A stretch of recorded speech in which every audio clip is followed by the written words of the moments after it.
itu dia. Yang ketiga itu ada kaya kalori, dan yang keempat ada saya sendiri target rich.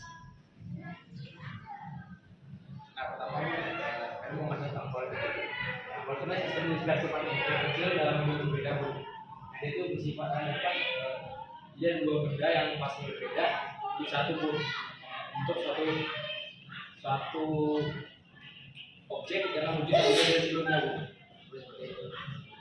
Nah, kan mau contohnya itu udah puding bu. Kalau satu sih nggak ada puding kan satu makanan puding itu yang paling gue gitu kan. Nah, sudah berapa kalori dalam puding itu bu? Dia berperan kontrolnya bisa tekstur yang lembut dan kenyang bu. Jadi peran yang membuat puding ini bisa bentuk kayak gitu juga teksturnya kenyang itu karena kalori itu. Lalu saat pembuatan ini yang melakukan itu yang pertama alat daripada panci, ada sendok ukuran besar, lalu ada gunting, pisau, cetakan puding. Nah bahannya sendiri itu kita cuma perlu satu bungkus puding. Karena di sini aku pakai bungkus puding, aku pakai puding itu udah pakai gula, jadi di puding aku tuh nggak usah pakai gula lagi. Nah cara pembuatannya sendiri itu yang pertama kita harus nyiapin panci, lalu kita masak airnya. Lalu setelah airnya sudah mendidih, kita masukkan puding. Lalu karena aku nggak pakai gula, berarti yang gula ini opsional.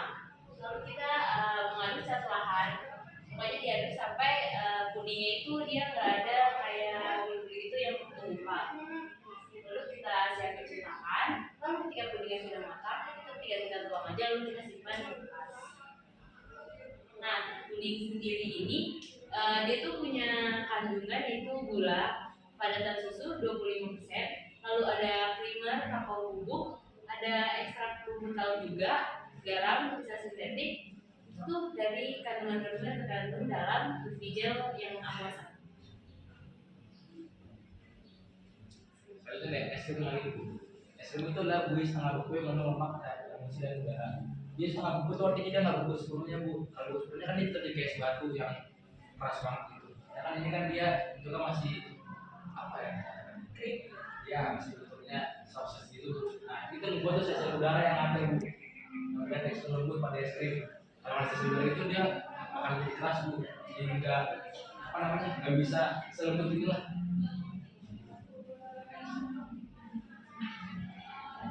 Lalu untuk alat dan bahan dalam membuat es krim sendiri, itu yang pertama untuk alatnya kita pakai kaleng.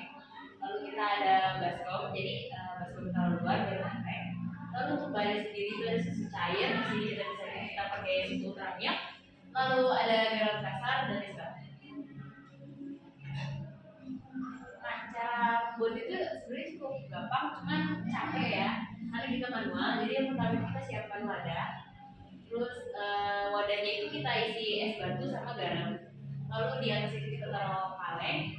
Nah kalengnya itu kita tuang susu. Nah setelah itu lalu kita putar-putar aja. Pokoknya sampai pinggiran itu dia mulai mengeras jadi kayak es.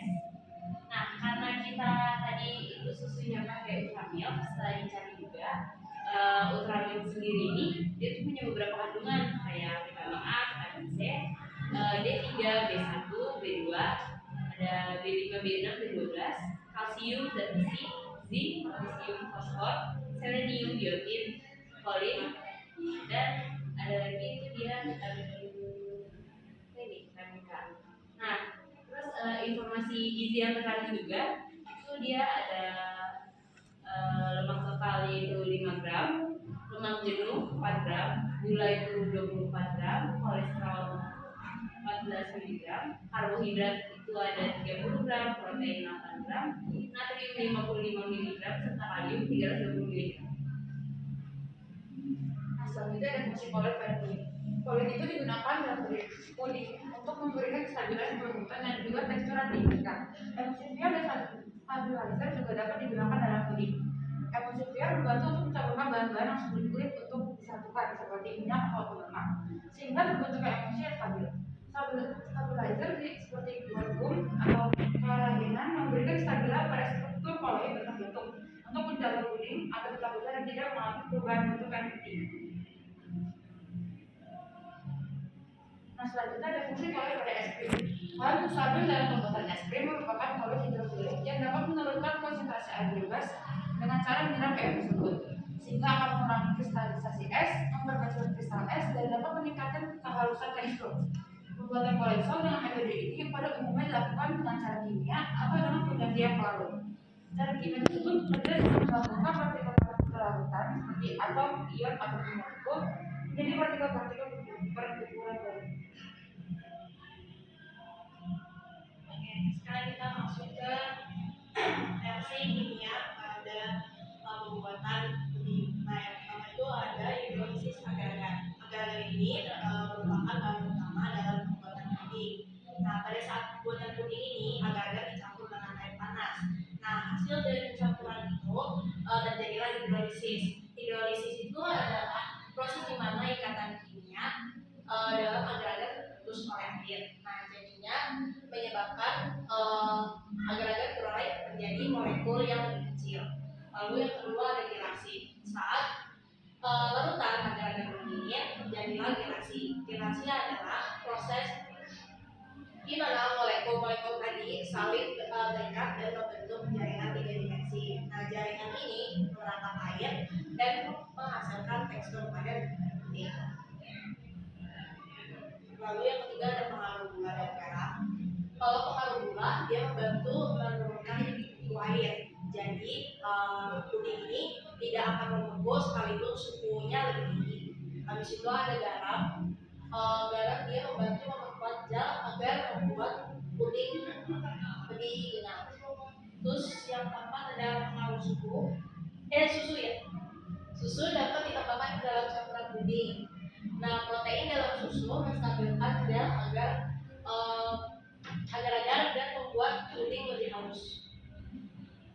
Terus yang kelima pengaruh warna dan rasa. Sebenarnya itu tergantung selera masing-masing. Kalau warna kan dia lebih ke menambah citra tampilan yang lebih menarik gitu. Kalau rasa kan banyak ya, ada vanilla, coklat, strawberry, itu bisa ditambahkan sesuai selera. Nah, di situ kita masuk ke reaksi kimia pada pembuatan es krim. Yang pertama itu ada denaturasi protein. Saat susu dipanaskan, protein itu mengalami denaturasi. Nah, denaturasi adalah proses di mana sumber protein itu berubah karena adanya panas. Hal ini menyebabkan proteinnya terurai dan melepaskan gugus sulfitryl. Nah, gugus ini bereaksi dengan lemak pada susu dan membantu menstabilkan emulsi es krim. Nah, kalau emulsi itu dia campuran dua zat yang dia kalau dicampur itu nggak bisa tercampur secara alami, jadi perlu bantuan. Seperti yang terjadi antara air dan lemak. Nah, kalau dalam es krim, air dan lemak ini bercampur dengan bantuan pengemulsi seperti kuning telur, lecitin, dan garam. Nah, pengemulsi membantu memecah lemak menjadi tetesan kecil yang dapat terdispersi secara merata dan baik. Lalu yang ketiga adalah pengolahan itu